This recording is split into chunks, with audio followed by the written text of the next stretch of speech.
the confidence I got from seeing other people do the stuff I used to do changed everything for me. Whenever I did make that first hire, and then I was like, oh, wow, they can actually do these things that I've been holding on for so long. And I think a lot of us business owners, we're afraid to give up stuff because we're saying, oh, I'm the only one that can do this. I'm the only one can do this. That's not true. I mean, most of the things in your business that you do, right? Like most of the time, the things you do in your business, like there's somebody else in this world that can do it. Welcome to Small Business Pivots, a podcast designed for small business owners. I'm your host, Michael Morrison, a small business coach and founder of Boss, where we make business ownership simplified so that you can create a business that runs without you. To learn more, go to businessownershipsimplified.com. And make sure to stay tuned until the end of this episode for my recap and Coach's Corner. In it, I'll challenge you with actionable steps that will significantly impact your business before our next episode. Our guest today is Michael Tucker. Creating unprecedented income and influence can take years to do, but Michael has found a way to shorten that time span to just days through his virtual event and digital marketing secrets. After generating over $30 million in profit over just 2 to 3 years for his clients, he is now ready to share his secret formulas for running successful virtual events and marketing tips with any online entrepreneur who's ready to grow their influence and their income fast. Let's get to our guest now to learn his business growth strategies that you can implement to take your business to the next level. Welcome to another Small Business Pivots. Today we have a very special guest from around the world, and I know that no one can pronounce their name and company better than the owner. Introduce yourself, even though I know who you are. Hey, nice to be here. My name is Michael Tucker with the Funnel Pros, and I'm so excited to be here with you, Michael. Listen, when there's two Michaels in the room, you know it's bound for greatness. You know, yeah, well, I hope so. You just set the bar way up here, so let's see what we can do to help people. So, tell us a little bit about your background, your upbringing. I know with most small business owners, we have some type of story. Yeah, I mean, I'm here in Kentucky, so middle of nowhere. Grew up in the hills of Kentucky, and always knew I was supposed to be in business, like a lot of your listeners, right? Probably grew up, in entrepreneurship, maybe selling lemonade. That was me. Typical kid just wanting to make some extra money. And then as I grew up, I was like, what am I going to do with my life? And so trying to figure things out, and I tried everything and anything to make a dollar. I was looking for the thing, and it took me a while. I went from thing to thing to thing, tried starting so many small businesses. We had a wholesale kettle corn company where we were bagging up kettle corn, selling it to restaurants, selling it to grocery stores. And, we had so many things, but nothing seemed to work. And eventually I ran into digital marketing, and, this online digital space really intrigued me. And now we own an agency where we help online entrepreneurs, but then just business owners in general, take their message online and reach more people. So that's a little bit about me, and that's what we do. I have a question about you said you moved from business to business to business. Was that because you were chasing the money and not your passion? Yeah, probably so.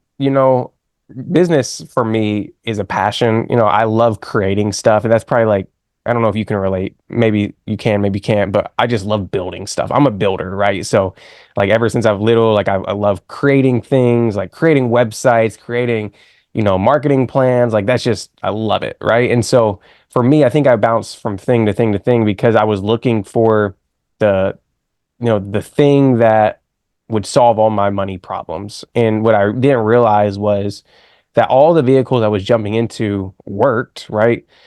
All of the things that I was trying and I was diving into had the capacity to be successful. It just, I wasn't committing long enough to see them through. And so maybe a quick lesson there for some people that are listening is like, if you're beating your head, trying to figure out why is this not working, maybe you just haven't been taking the right actions long enough. And that was me. I was taking the actions that were needed to be taken to see it through.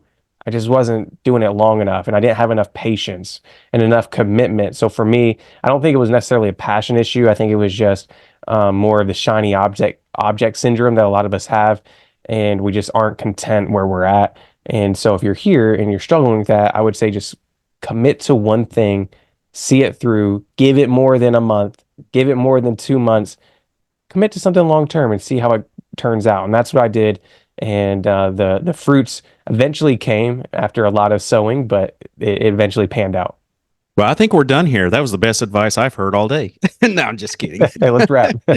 No, that I for most of our listeners, they know I've filed bankruptcy in the past due to a business partnership that imploded, and I went into the coaching full time. I'd been doing that simultaneously, while I owned other businesses. But one of my mentors, he said, the reason you're not fulfilled right now, because I wasn't doing just business coaching. He said, because you like to build things, build a company. And for a lot of business owners, I think that's golden advice, because maybe you're not building the thing that is fulfilling you, or maybe you need to stick with that thing, like you said, and make it happen, make it work, see it through fruition. I see a lot of business owners where they're always chasing that shiny penny. So that's Well, a I'm decision. curious. You piqued my interest here. So you filed bankruptcy. How did that turnaround for you happen? Because when you're in a low place like that, like I get it. Like you're in a low place. I'm imagining that was probably the low around, like most people when they talk about things of that, that's probably like the lowest you've probably ever been. I could be wrong, but I would imagine that was a pretty low area in your life. So for you, was that like a rekindling of your passion that you had to find, or was that something after that partnership imploded? Was that something that you already knew what your passion was? You just had to pivot a little bit. So I'm a big believer in plans. You got to have a plan. Without a plan, you don't know where you're going. And so, luckily, thankfully, I had great business coaches, mentors in my life for decades. And one of the things that I learned, without a plan, you don't know where you're going. And so I had a plan that I had made probably 10 years, 5, 10 years before that. And I updated every year. And so when that happened, I was like, this is just a road bump in my plan. It's not the end all, because that's not the only thing. That business right there was not the only thing I was counting on. I had other aspirations, other dreams, other things that I was after, some passions. And so really that's what helped me get motivated to continue down the path that I had already set forth in the future. Like I said, that was just a little road bump, in the way. So when a lot of people are like, I just cannot even imagine, and I'm like, well, if you have a plan, it can happen, because now you Right. have something else to focus on. Like I So like that. I like that. yeah, so tell us a little bit about this company, Funnel Pros, how it helps business owners, and then we'll get to the actual strategies and things of how you've built this company. Yeah. Well, let's start at the very beginning because I think it's important that people hear the whole story. So whenever I was first starting out, I didn't bump into digital marketing and things like most people would assume. I was searching for that business, the thing, and I was going from here to there to here to there. And then eventually one of my friends said, "Hey, Michael, you should try real estate." Now, this isn't a real estate podcast, but it's a very important part of my story. He said, "Hey, you should try this real estate thing. I think you'd be good at it." And at the time, I just gotten married. I had just gotten out of college. And so I didn't know, like, I didn't have money. So I was like, dude, how am I supposed to get into real estate? Like, you would think you need a lot of money. He said, I'm going to show you, like, how to build partnerships and, like, leverage other people's money. He said, but, there's a fee for coaching. I was like, dude, I got no money. Like, I just told you, I know for a coach, and rightfully so, you should invest for a coach because that'll move you into action. And so I just said, I don't have that finances. And he said, how about we work out a barter? You work in my business and I'll coach you.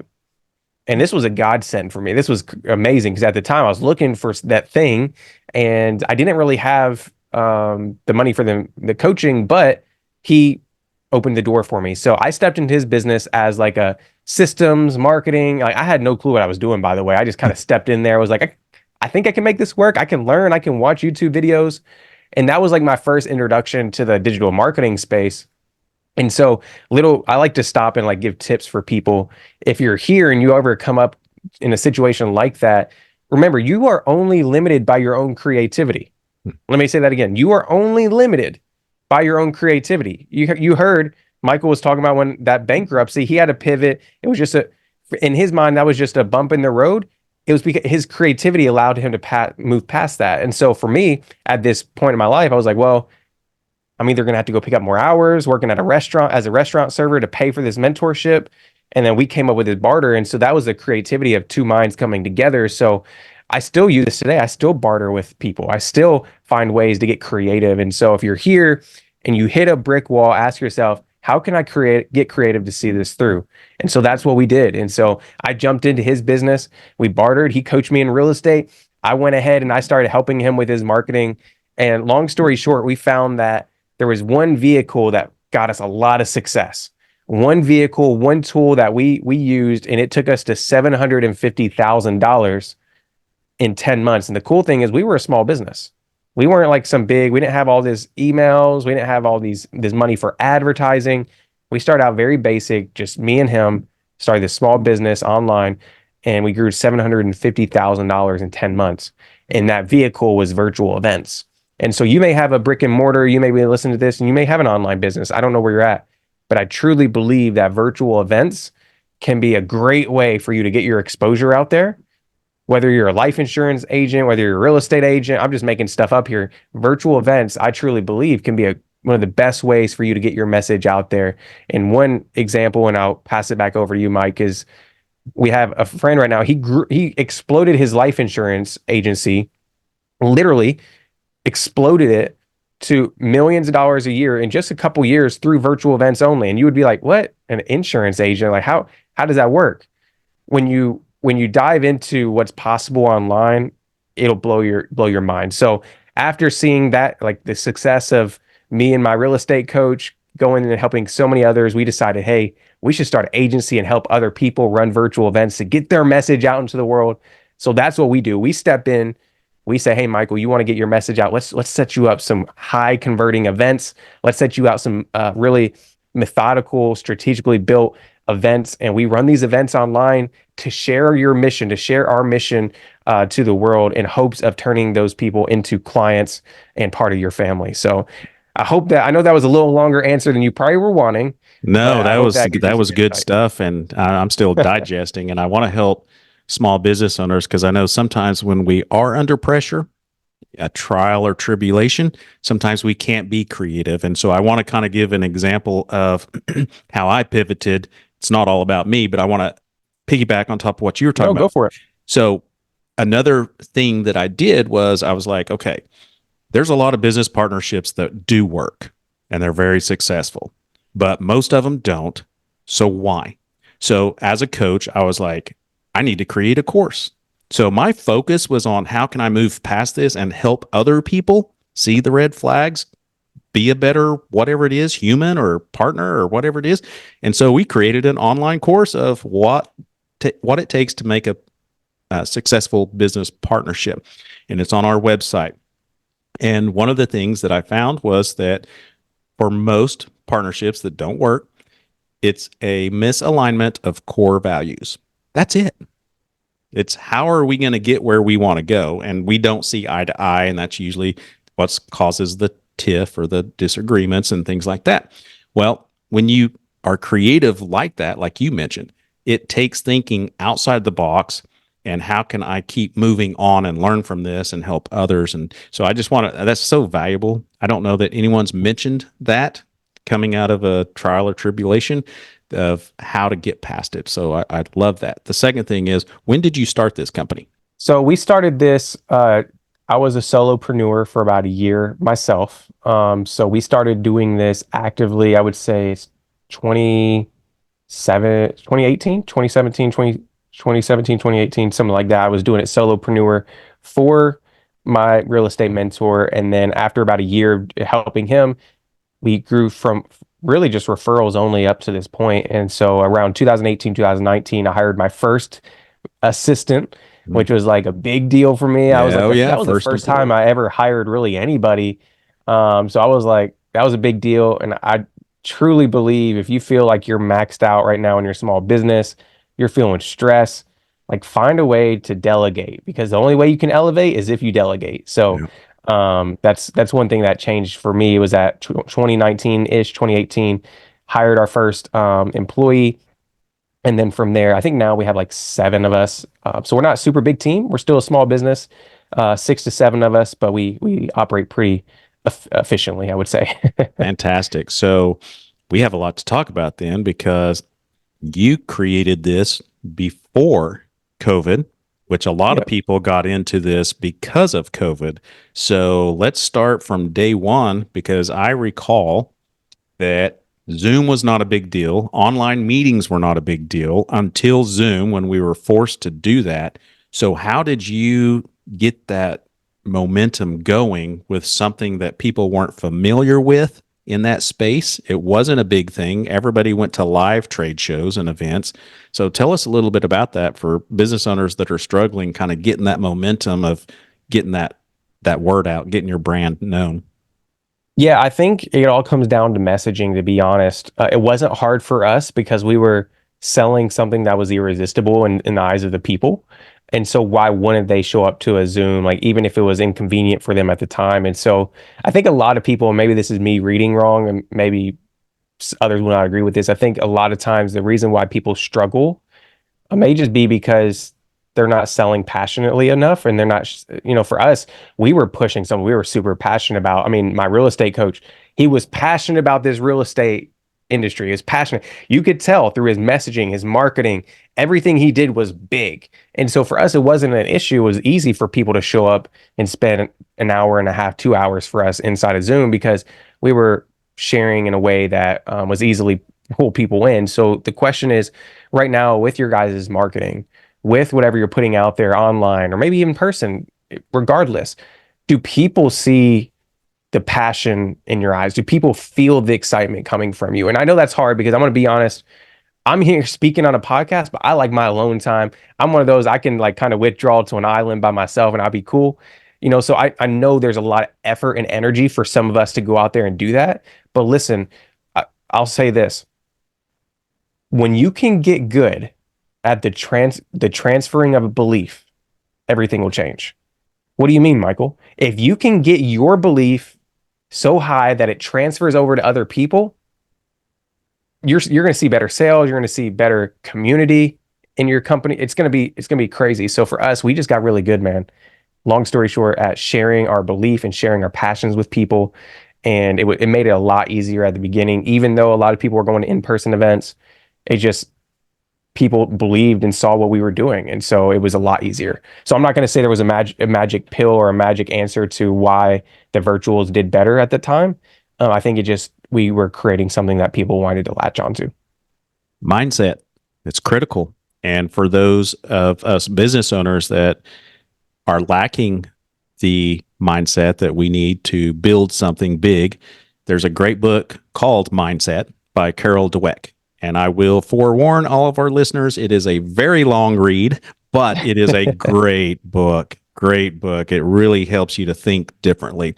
I grew up, most of our listeners know, as an introvert, kidnapped by gunpoint by my father at a very young age, and on and on. And so I had to really work on my mindset as well. And so owning a business was kind of my escape, if you will. It was something I could control, not in a manipulative way, but just something that I could put my fingers on it. And this was my world, and so nobody could disrupt my world. And so that really helped me too. And I know a lot of business owners have that kind of those thoughts. So I've never heard of that. Like as an introvert stepping into a business as a different world, like that you can craft and create. I never really thought of business like that. That's really cool. Thanks for the new perspective. I'm like, that makes sense. Like I could see a few people.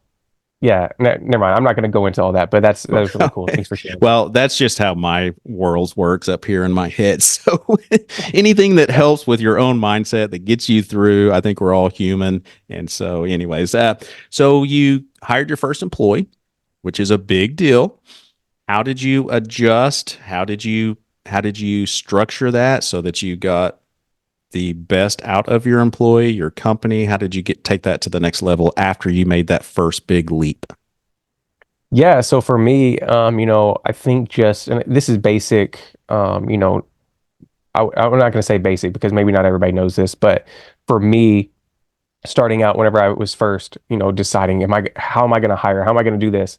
I started going to coaches and YouTube videos, and just studying how to do this well because I didn't want to be, an employer or a leader that, wasn't let me say this, wasn't operating at a level that was best for their employees or for the team. So, you know, the first thing I did was I decided to, you know, document everything I did in my business. And that's something that I'm sure Michael would tell you to do too. Document every single thing. It doesn't matter if SOPs. you're checking emails.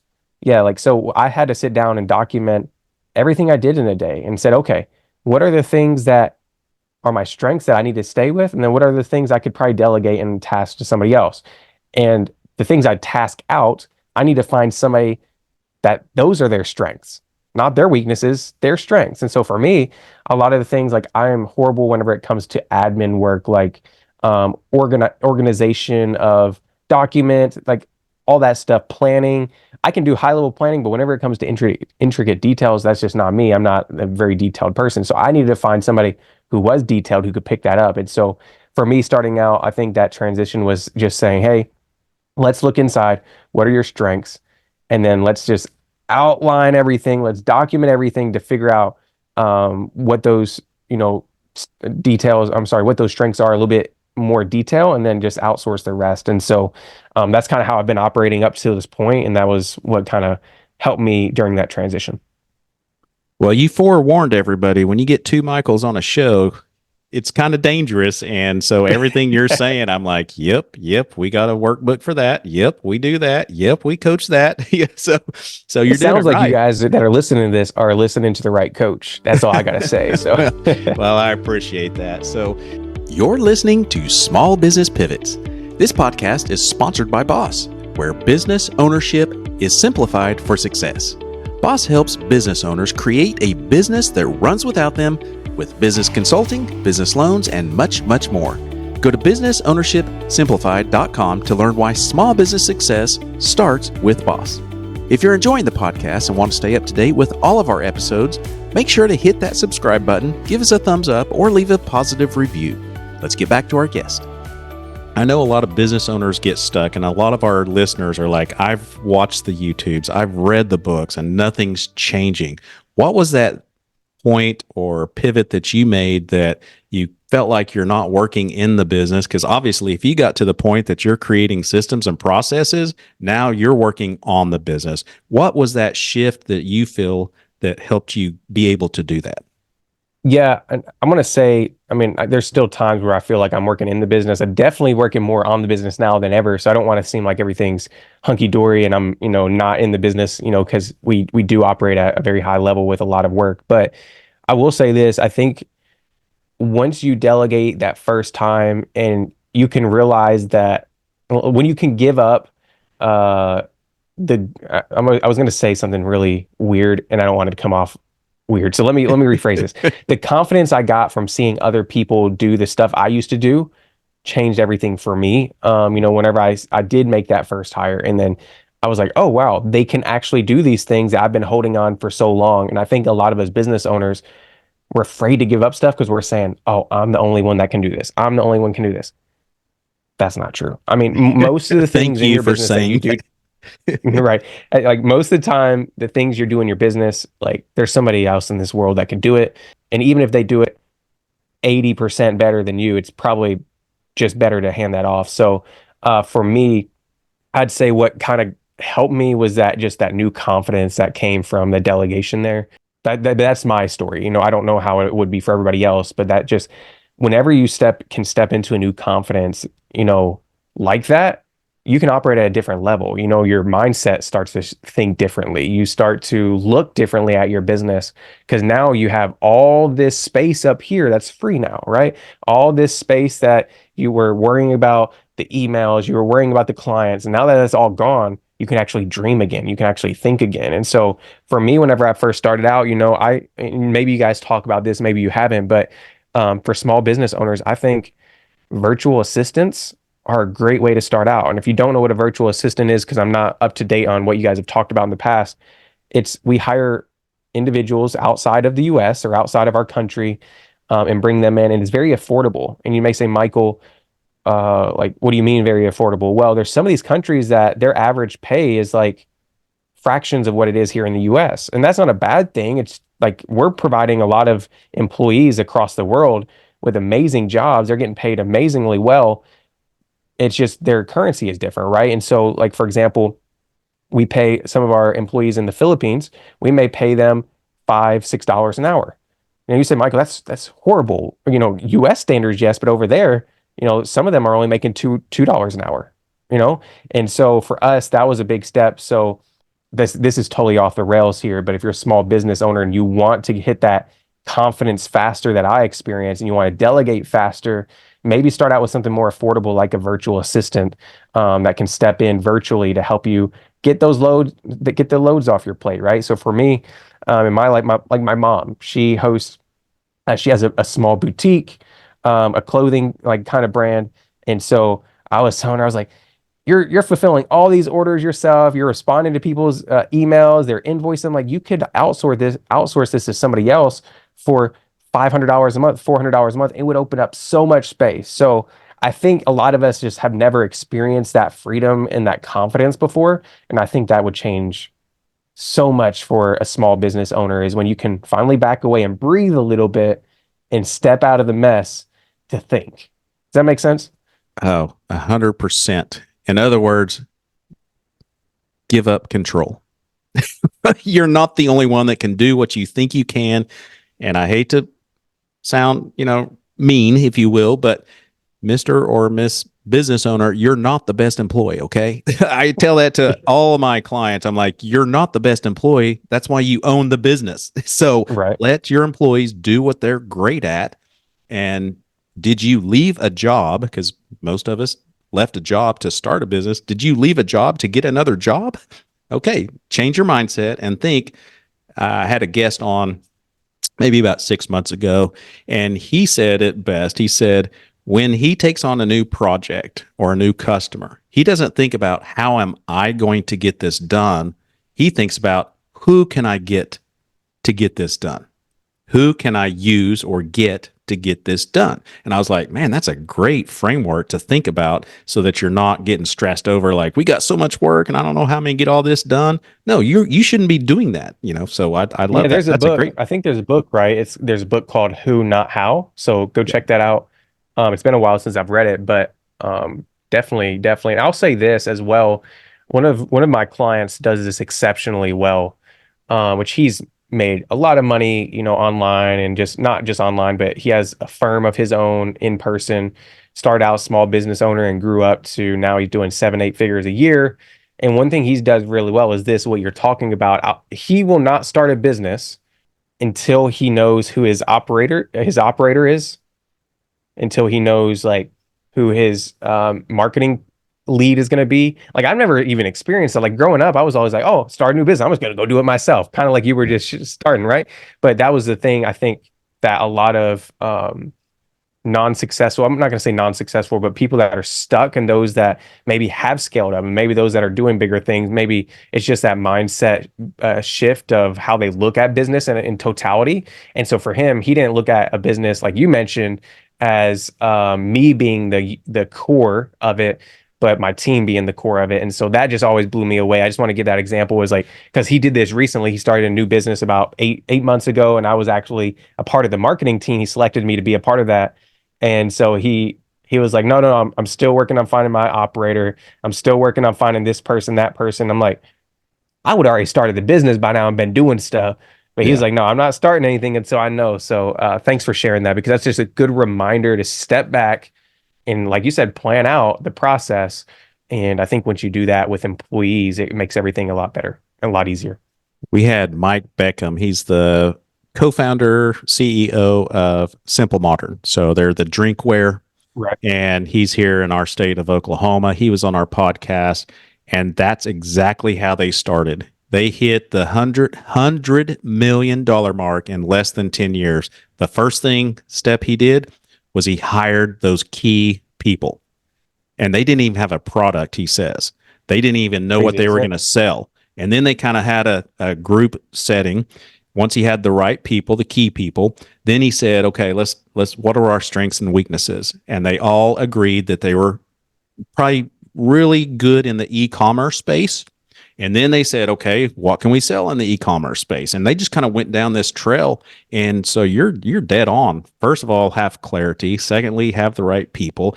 Delegate, know what you need to delegate, have systems and processes. And so you're just following the pattern of very wealthy people as well. So I have no doubt here in a few years, we're going to see your name on Forbes magazine. That'd be amazing. But you know what? More importantly, it's really cool when you can step in and you start doing these things and your business starts to grow. It's amazing the new confidence you get from seeing other people win. And that's why I feel like we're in business, regardless if you have a burger joint or you are, making clothes, the satisfaction of somebody biting into that burger, right? Or somebody trying on those clothes, the satisfaction that can bring is great. So for us, we started at the one employee, we scaled up, now I think at the most we had like 10 people on our team.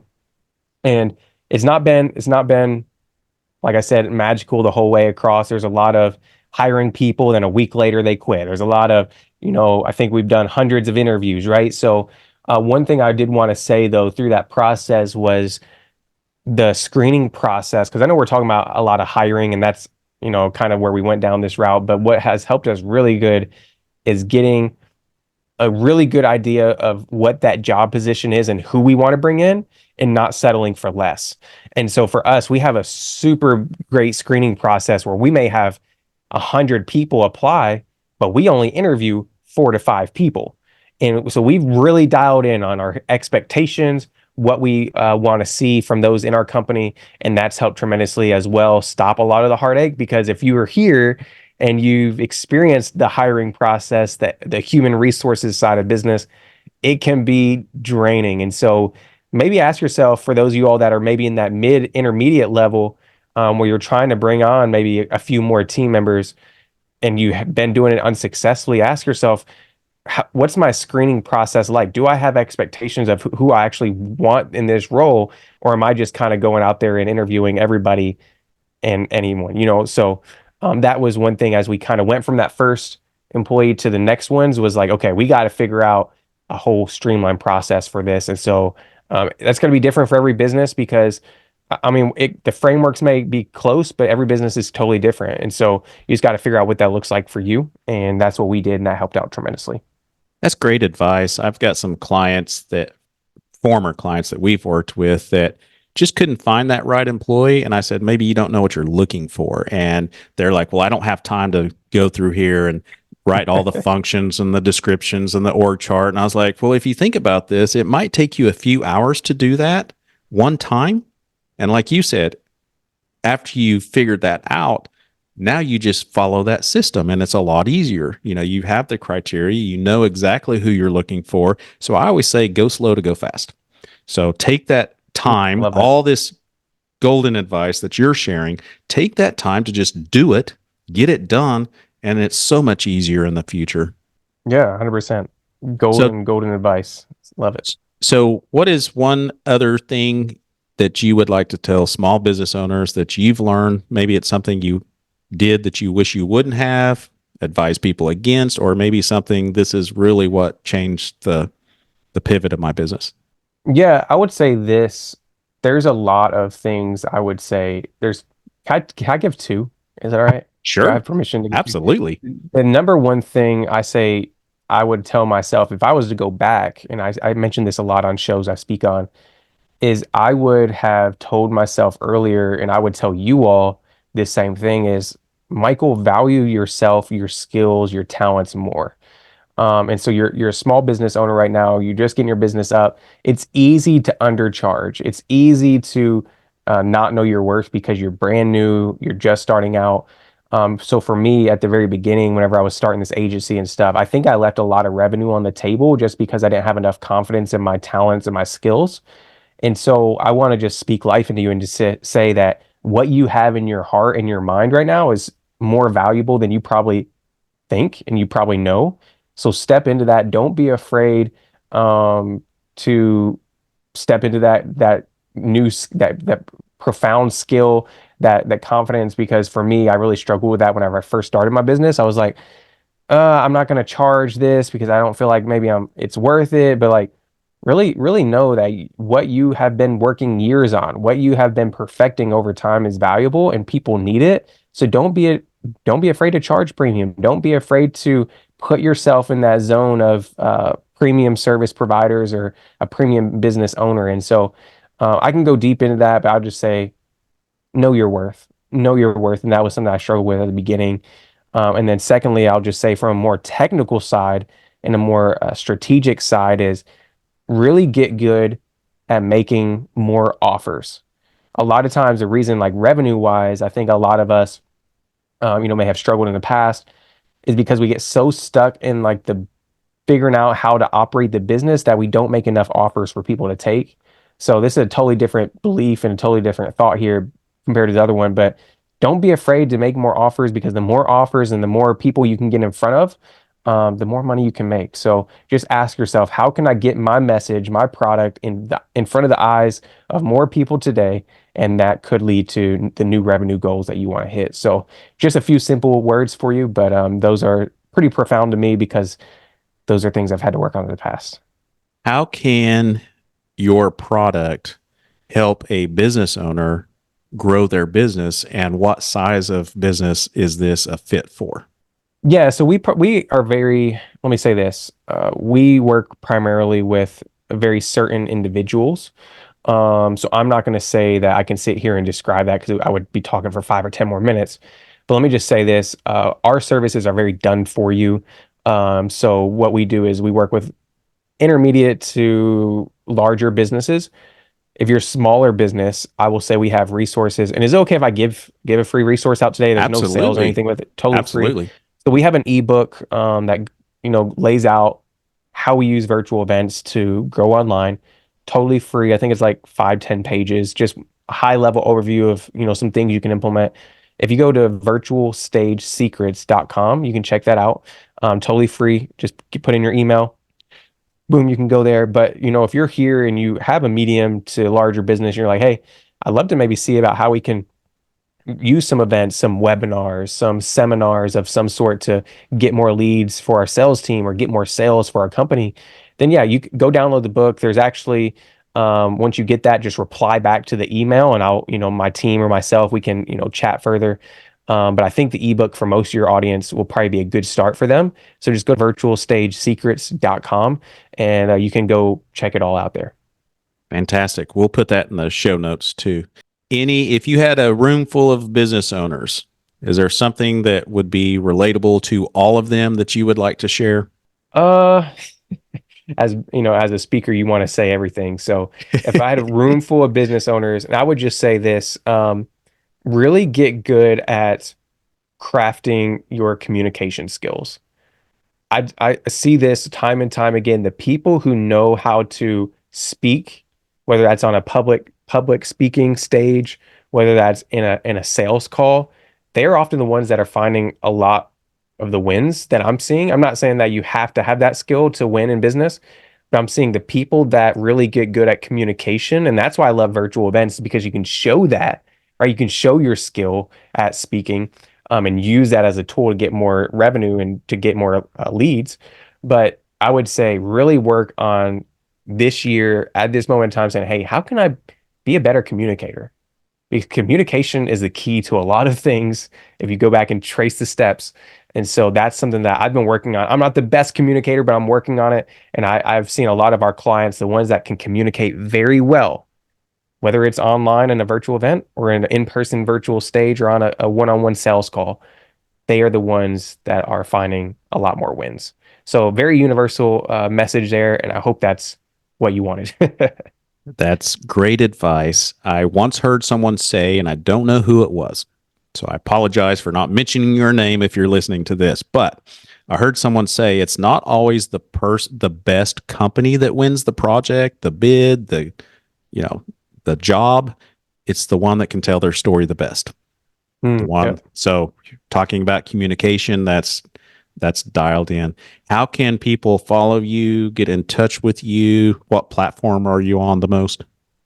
Yeah, I'm on social media quite a bit. The one I'm on probably most would be Instagram. So just go to official Michael Tucker. That's official Michael Tucker there. I post digital marketing tips, just life updates on what's going on. But a lot of times we also have a podcast, which is a great podcast. I would encourage everybody here, leave a review for Michael if you enjoy these conversations, by the Thank way. you.